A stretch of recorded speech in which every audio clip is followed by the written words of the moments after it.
essa é a 12ª mensagem e durante os últimos meses temos identificado falsos deuses que se levantam diante de nós e querem de fato roubar o nosso coração, a nossa adoração e a nossa devoção.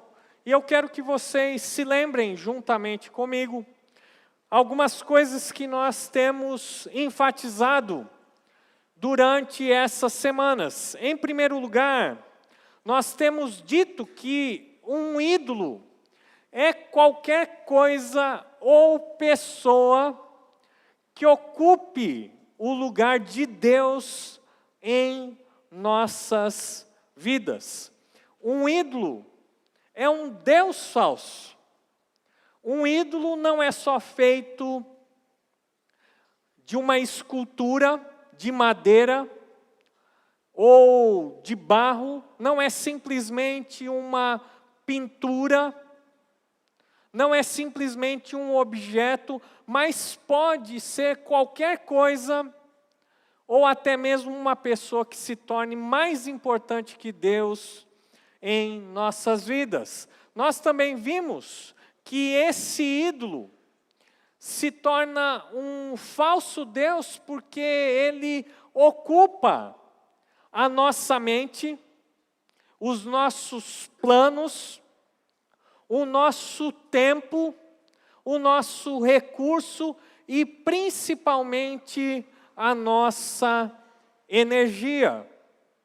Também vimos que um ídolo, ele se constitui num falso Deus, porque nesse ídolo, nessa coisa ou pessoa, nós acabamos depositando toda a nossa esperança, toda a nossa felicidade e bem-estar. E nós, durante essas últimas semanas, vimos alguns desses falsos deuses, desses ídolos. Nós falamos sobre o amor romântico. Uma pessoa, um namorado, uma namorada, um marido, uma esposa, pode se tornar tão importante em nossa vida e podemos depender tanto dessa pessoa que esse amor romântico pode se transformar em um falso Deus na nossa vida. Nós vimos também que o dinheiro, sem dúvida nenhuma, é um falso Deus da nossa época. Pessoas roubam, pessoas acabam sendo desonestas, pessoas passam por cima de outros, pessoas acordam e dormem pensando simplesmente em ter mais e mais dinheiro. E o dinheiro pode então se transformar num falso Deus em nossa vida. Vimos também a questão da ideologia política, quando as nossas esperanças, quando nossos anseios são depositados num partido, numa ideologia, seja de direita, seja de esquerda, seja num candidato. E até mesmo essa ideologia política pode ocupar a nossa vida de tal forma que se torne um verdadeiro ídolo. Falamos sobre a questão do sucesso, da busca do sucesso. O nosso trabalho, a nossa profissão, pode se transformar o nosso ídolo. A tecnologia, nós falamos bastante sobre isso, a dependência que as pessoas têm hoje da internet e do celular.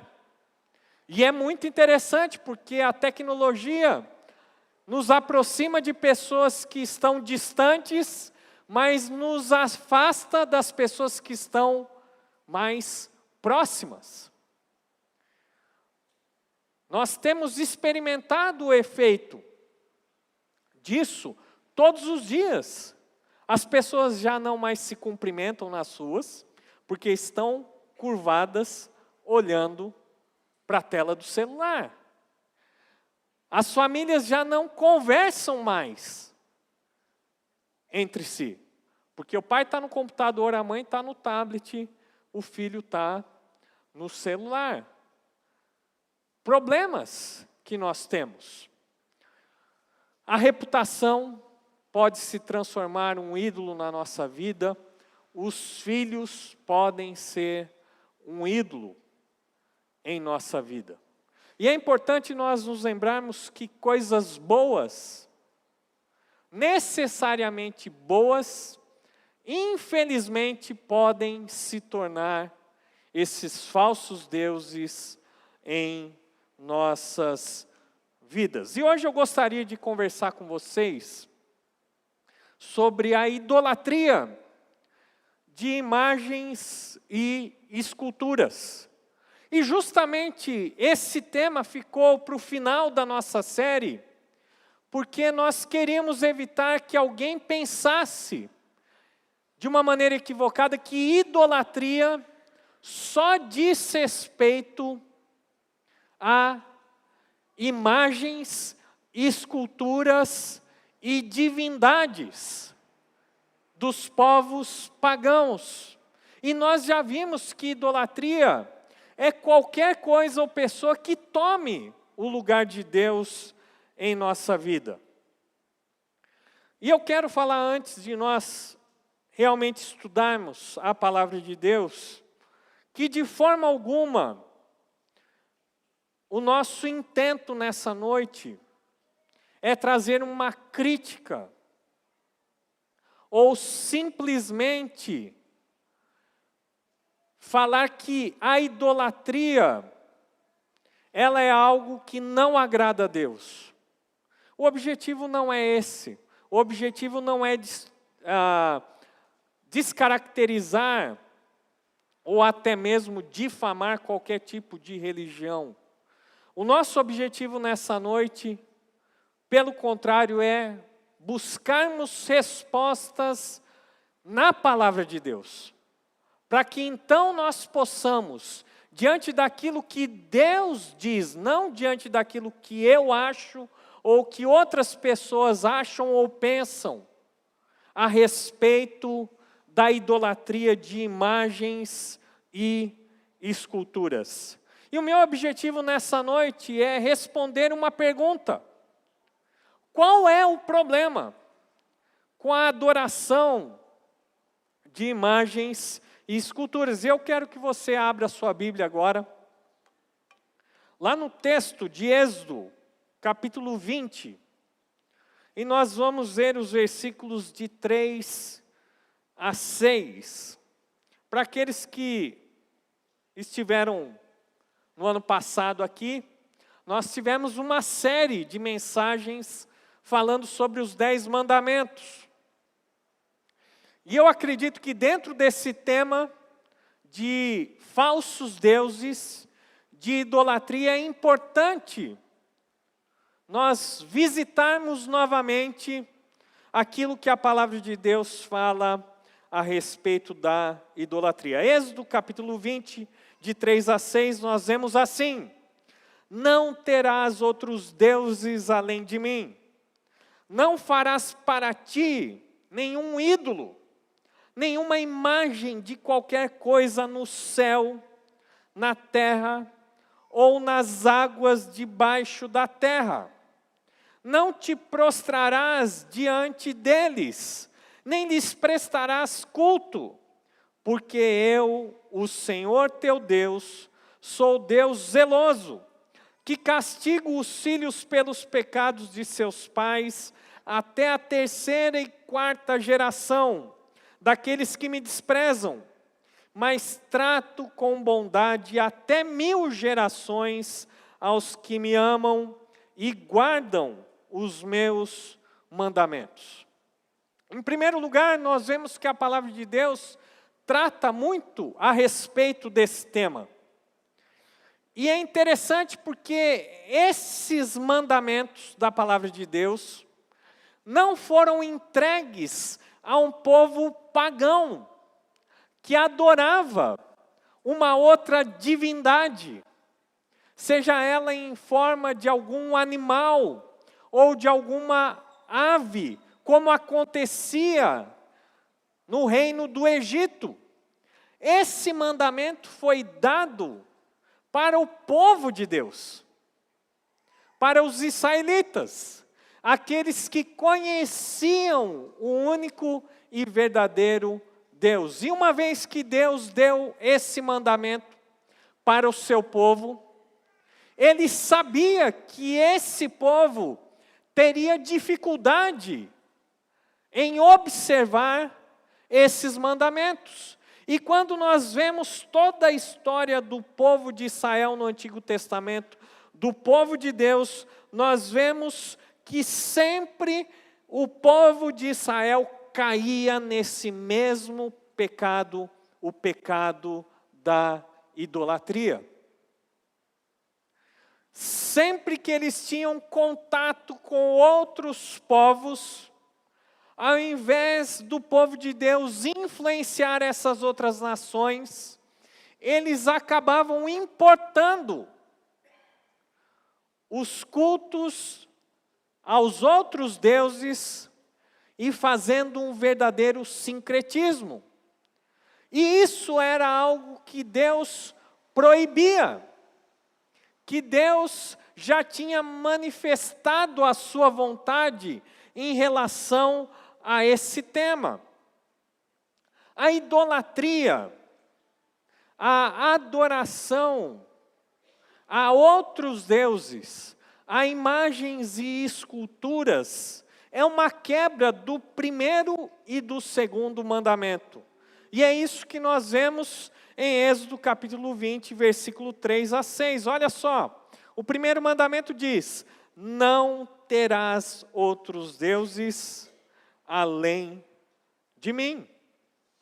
O segundo mandamento: não farás para ti nenhum ídolo, nenhuma imagem de qualquer coisa, na terra, no céu ou nas águas debaixo da terra. Não te prostrarás diante deles e nem lhes prestará culto, porque eu, o Senhor teu Deus, sou Deus zeloso, que castiga os filhos pelos pecados de seus pais, até a terceira e quarta geração daqueles que me desprezam, mas trato com bondade até 1000 gerações aos que me amam e guardam os meus mandamentos. Nós precisamos lembrar que esse texto faz parte dos 10 mandamentos, da aliança que Deus faz com o povo de Israel através de Moisés.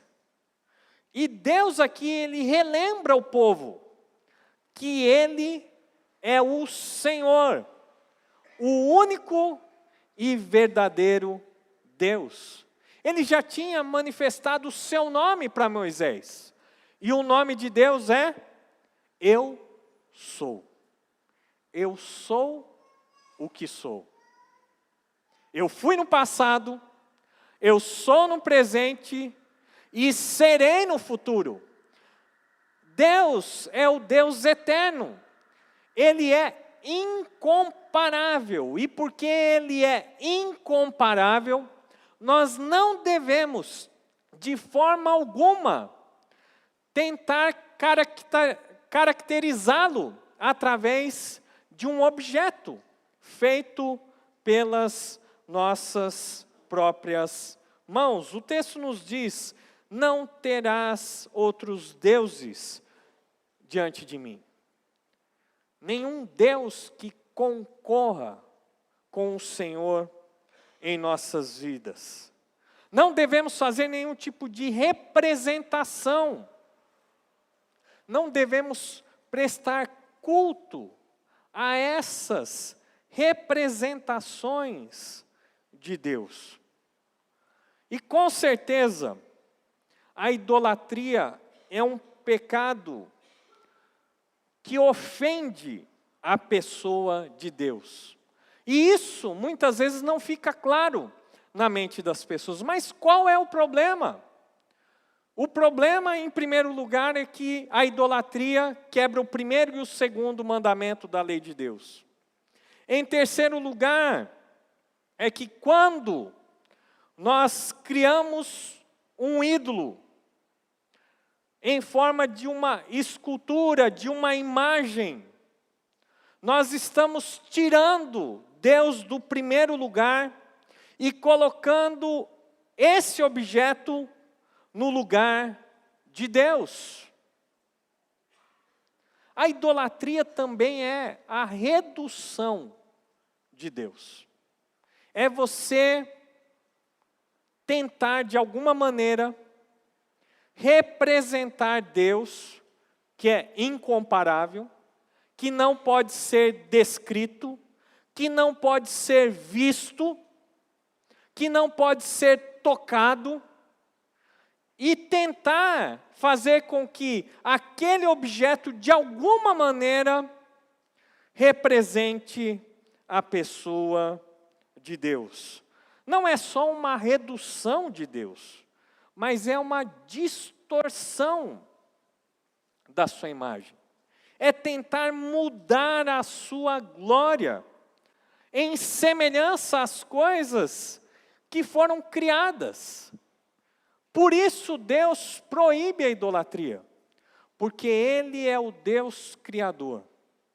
E o homem insiste em abandonar o Deus criador e substituí-lo por coisas que são criadas. Deus é o criador. Ele não é um ser criado. Ele não pode ser representado. Ele não pode ser destruído. E veja bem, um ídolo feito de uma escultura ou de uma pintura, ele não tem nem mesmo condições de se proteger e de se preservar. Ao ponto que, se ele for derrubado no chão, ele simplesmente quebra.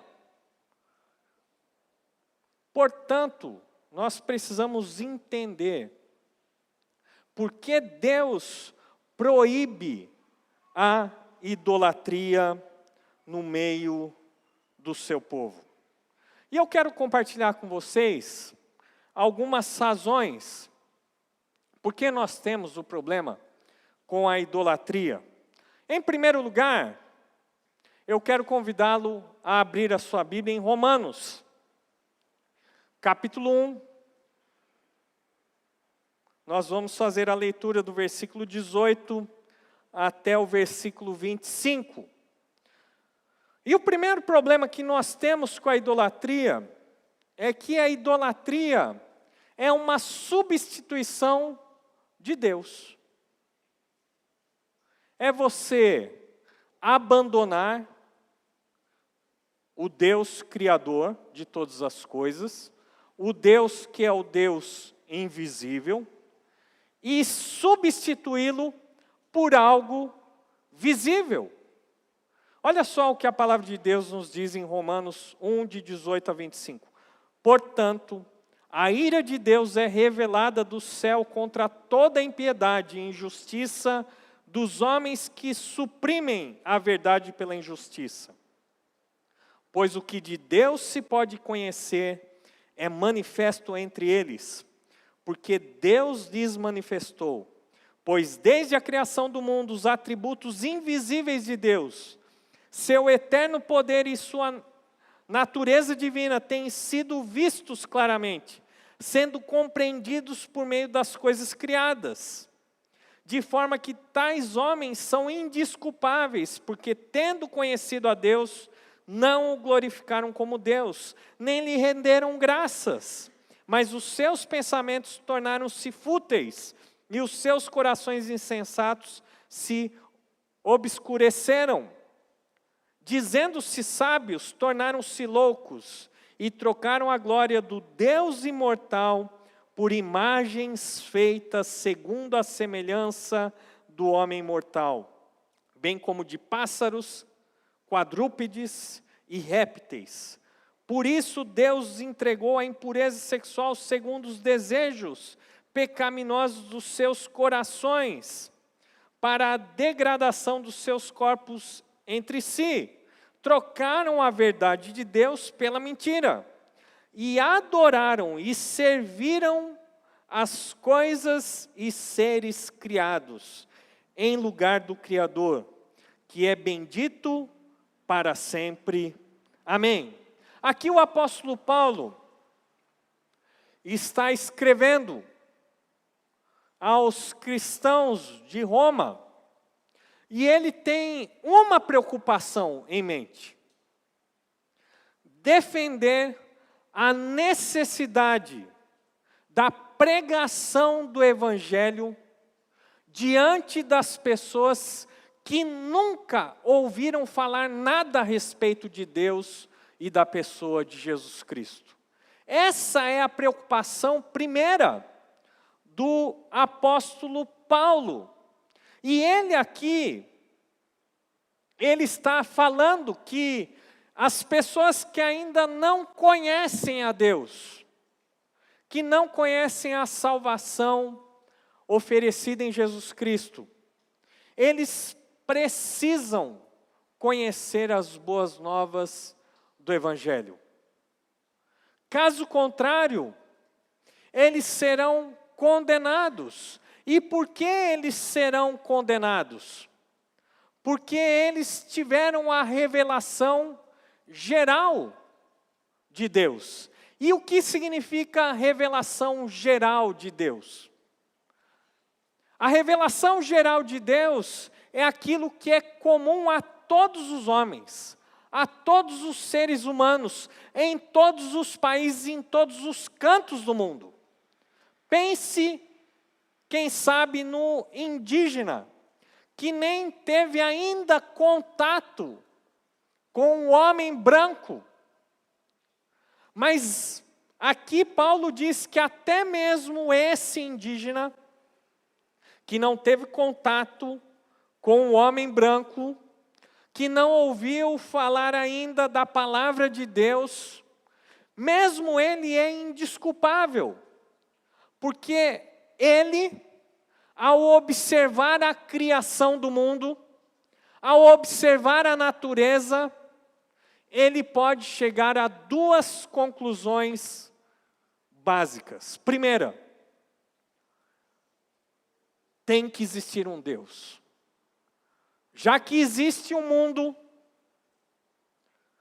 criado, onde existem as leis naturais, onde tudo funciona de uma maneira organizada, ao olhar para o céu estrelado, para o sol, para a lua, para os animais e para tudo aquilo que é complexo, ele tem condição de reconhecer que existe um ser que criou todas essas coisas. Em segundo lugar, o apóstolo Paulo diz que, além de reconhecer que existe um Criador, as pessoas têm condição, através dessa revelação geral, natural de Deus, de dar-lhes graças por tudo aquilo que Ele criou e providenciou para o ser humano. Uma pessoa pode, até mesmo, ao observar as estações do ano e chegar à conclusão de que deve existir um ser inteligente, criativo, que fez todas as coisas no seu devido tempo e no seu devido lugar. E é muito interessante, eu disse já para os irmãos aqui em outra ocasião, em todas as culturas do mundo, nós encontramos dois elementos que são comuns a todas as culturas. Em primeiro lugar, a família. Um tipo de organização social, que é a família. Isso é comum em todas as culturas e povos do mundo. E o segundo elemento é a religião. É a presença de um culto. E isso por quê? Porque Deus criou o homem e a mulher para se relacionar com Ele, para adorá-lo. O problema é que os homens resolveram dar as costas para Deus.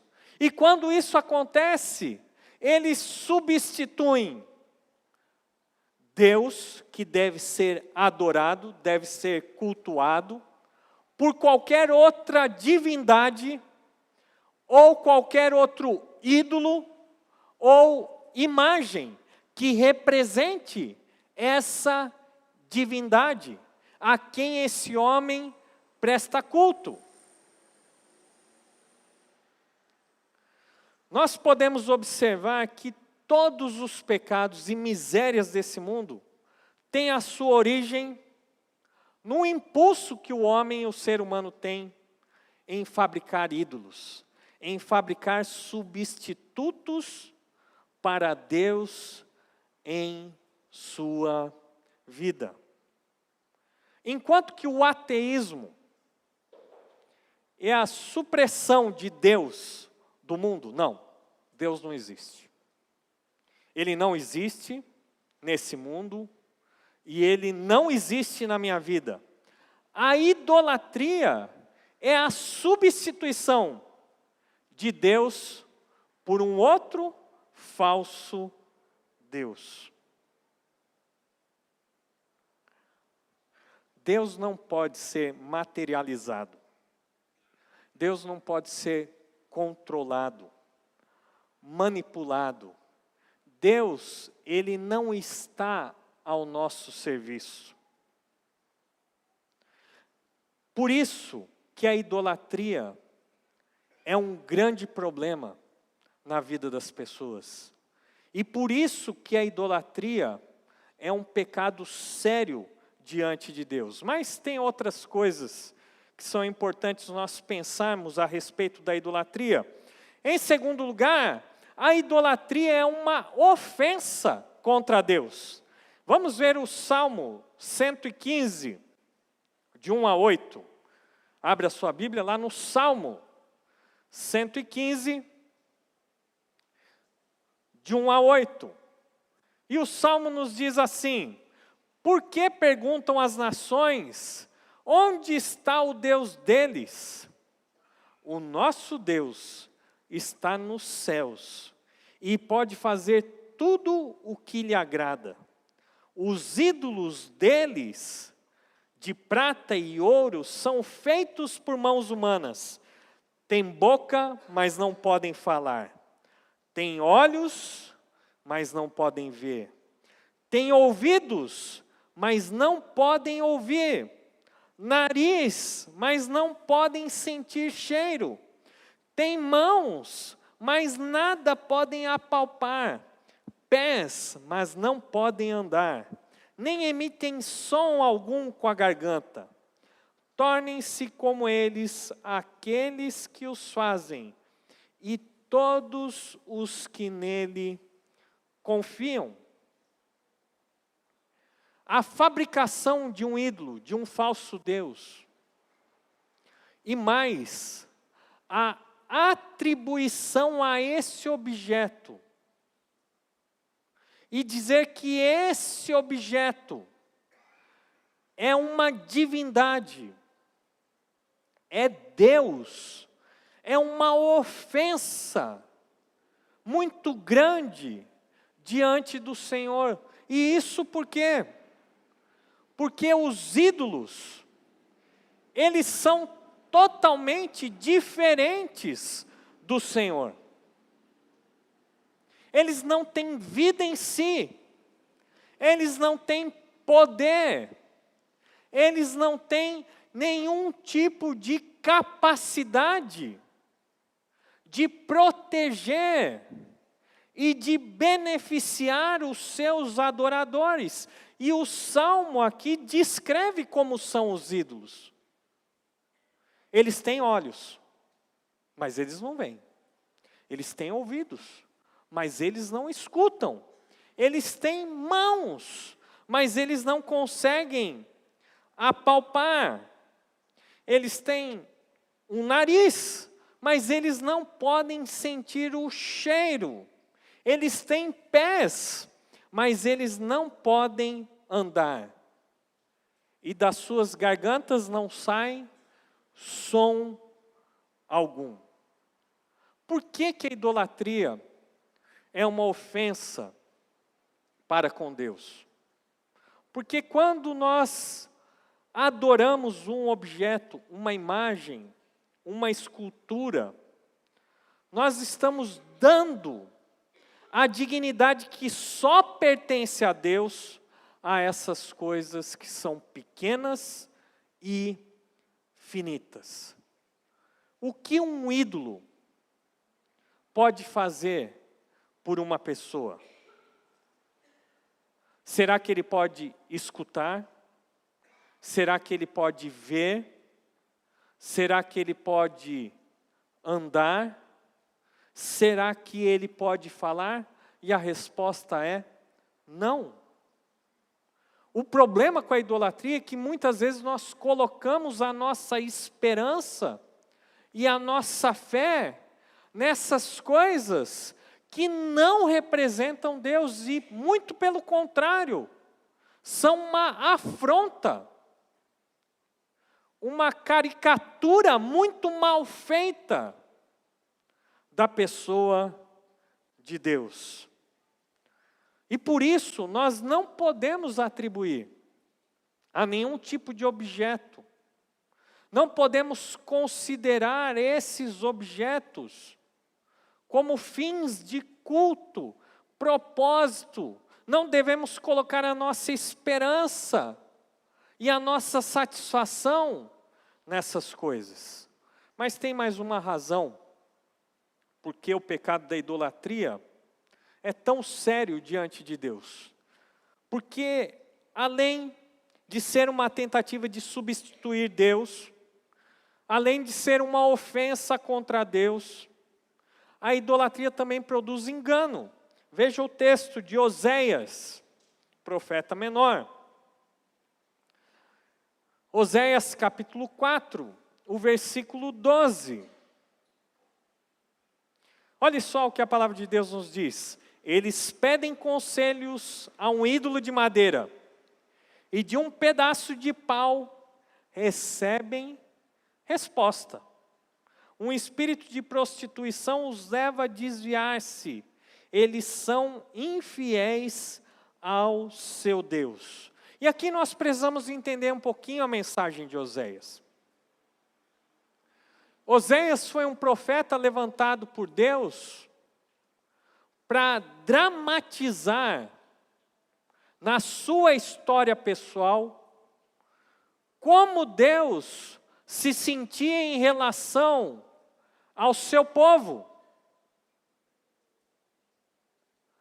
E a relação do povo de Deus com o Senhor era uma relação de prostituição. Em que sentido? No sentido de infidelidade. O povo de Deus deveria ser fiel a Deus. Mas o povo de Deus sempre estava flertando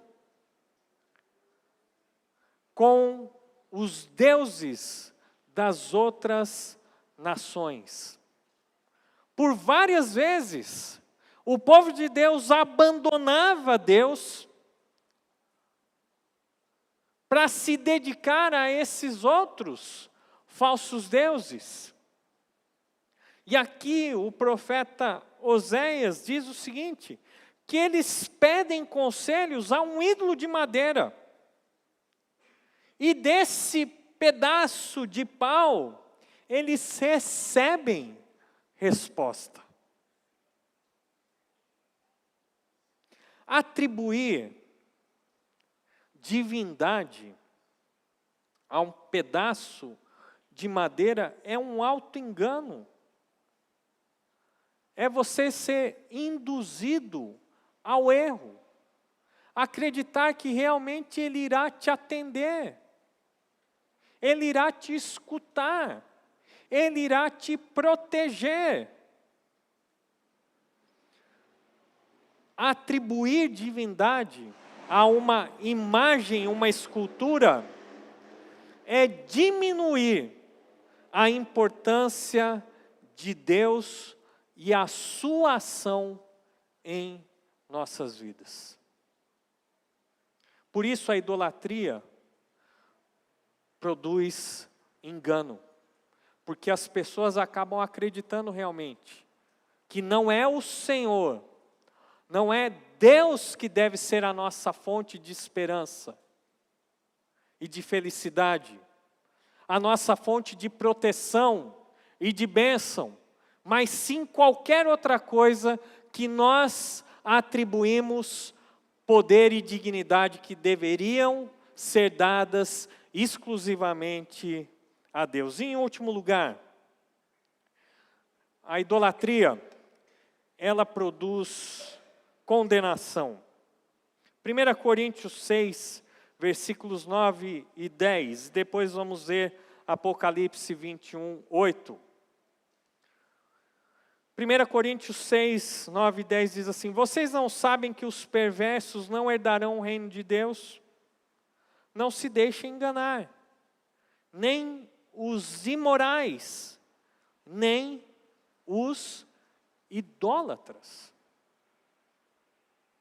É Deus que está dizendo isso, não sou eu. Apocalipse 21, versículo 8, último livro da Bíblia.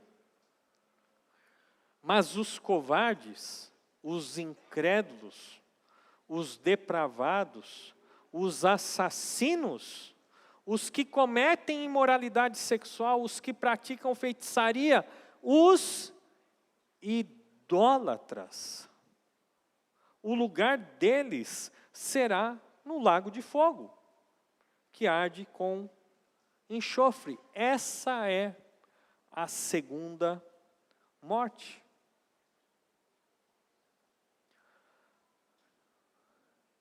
Veja bem,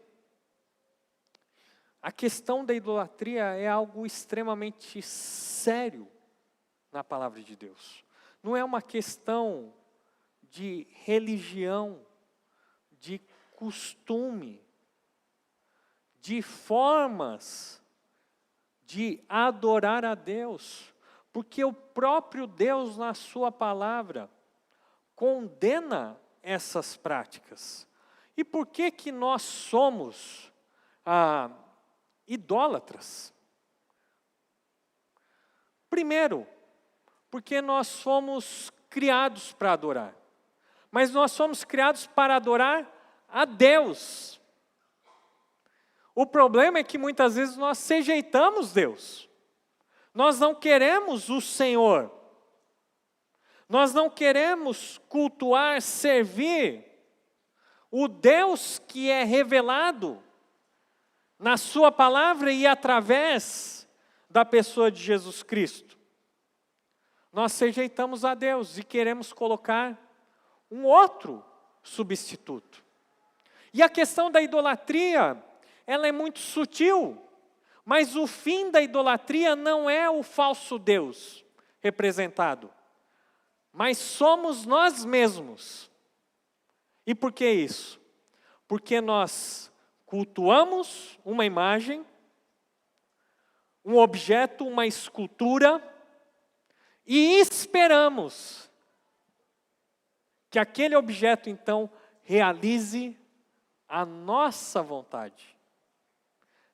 Nós esperamos que aquele ídolo, aquele falso Deus, realize aquilo que nós pretendemos. Por que nós somos idólatras? Qual é o problema? O problema é que nós queremos ver o invisível. Esse é o grande problema. Nós não queremos andar por fé. Nós não queremos adorar um Deus no qual nós não podemos enxergar. Um Deus onde nós não podemos apalpar. Um Deus onde nós não podemos tocar. Esse é o nosso problema. Nós não queremos ter fé no invisível, nós queremos a fé naquilo que é visível. E é um contrassenso. E é justamente o contrário do que é fé. Nós queremos ver o invisível. Nós também queremos um Deus que pode ser manipulado. Um Deus que vai, de fato, nos servir. Que vai atender os nossos desejos, as nossas necessidades. É isso que nós buscamos quando abandonamos a adoração ao Deus único e verdadeiro e buscamos substituí-lo em formas, em objetos de culto e de veneração. O problema, principalmente do brasileiro, não é que ele não acredita em Deus, mas é que ele acredita demais. Ele acredita em tudo o que lhe é oferecido. Em tudo que pode resolver o seu problema. Se eu fizer tal coisa, a minha vida então vai ser abençoada, vai deslanchar. E aqui eu quero que você pense em formas de idolatria. A questão da superstição. É impossível ser cristão e mesmo assim nutrir superstições em nossa vida. A questão dos objetos, imagens, esculturas, algum tipo de amuleto. Quem sabe algum tipo de santinho na carteira, ou chaveiro com um pé de coelho. Pular então ondinha no final do ano, tem que ser 7, senão não funciona. Comer lentilha.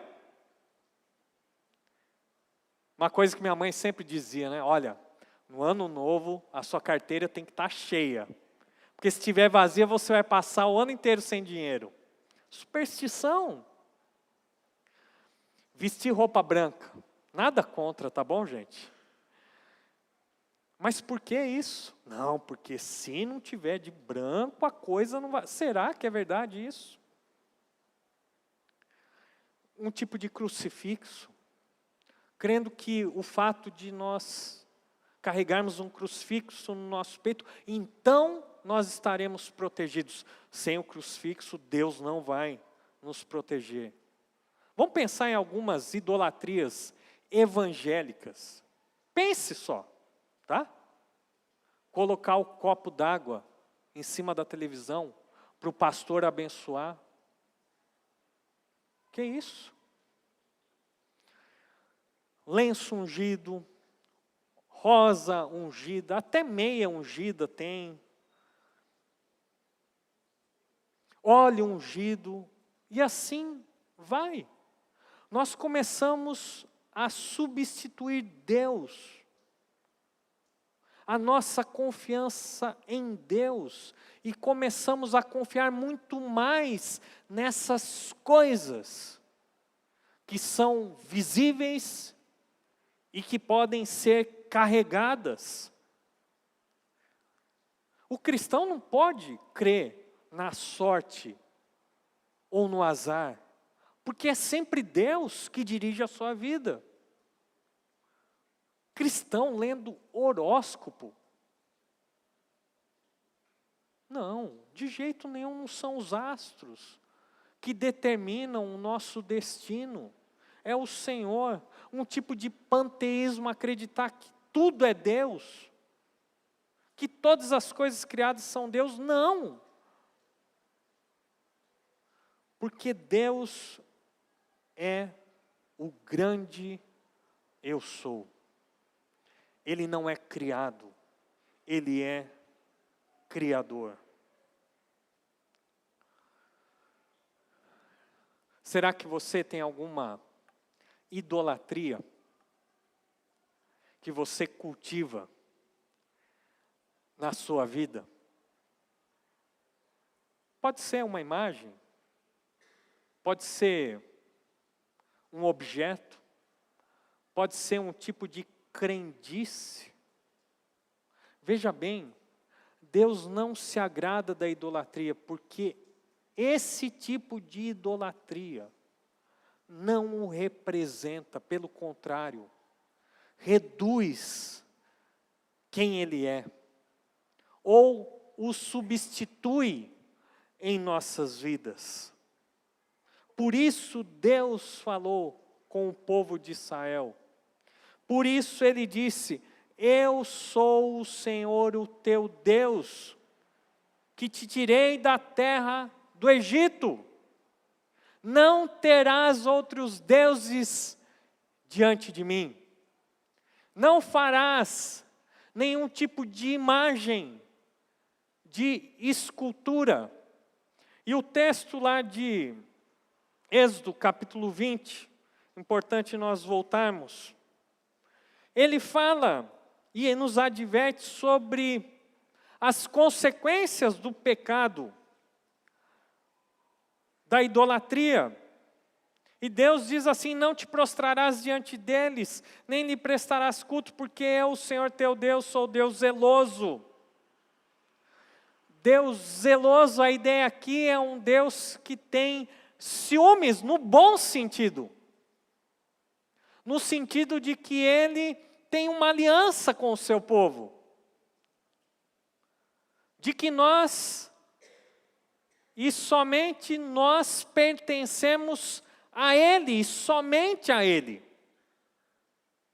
E porque Ele é zeloso e porque Ele nos quer junto dEle, Ele diz que quando a idolatria nasce em nosso coração, Ele castiga aqueles que assim se comportam.